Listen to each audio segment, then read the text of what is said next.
Assalamualaikum guys, once again I'm back with another quick tutorial. In this video I'll show you how to fix your operating system if it's corrupted. The first thing ever, you need to open the command prompt. Just click on the Windows icon. Once you click on the Windows icon, just type here the CMD for command prompt and then right click on it. After right clicking on it, just run as administrator and command prompt will be opened. Now simply you need to type here the two commands that will restore your computer performance and image as well using online internet. The first command you need to paste it here. Just copy the command from description and just paste it here. The first command you need to paste it here, DISM space / online / clean _ image space / check health. That will actually check all the components and corrupted files.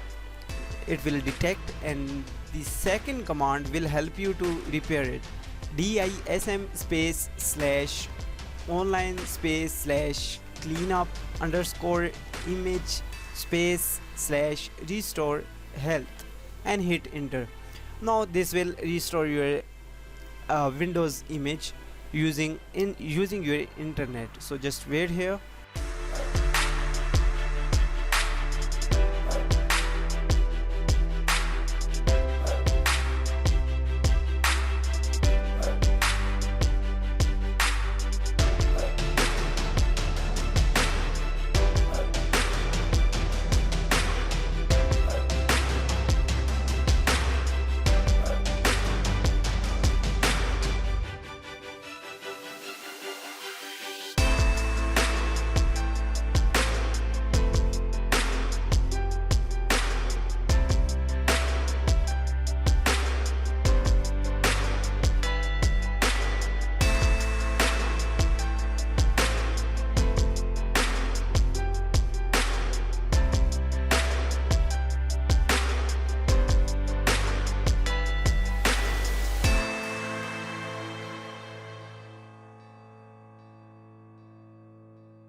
That's it guys. Now you can see here the restore operation complete successfully. The operation completes successfully. Now the final step, you need to type here SFC space / scan now, hit enter. It will take a few seconds and then simply you can restart your PC. Your problem has been solved, all according to your image services and management tools. That's it guys. I hope you like this video. Please hit the subscribe button and share it with friend. If you have any question, just drop your comment. I'll respond you as soon as possible, and if it's possible for me, then I'll make tutorials for you. I'm working here for you. Just drop your problems in the comment section and I'll try to make tutorials for you. Till then, just take care of yourself. Allah Hafiz. Bye bye.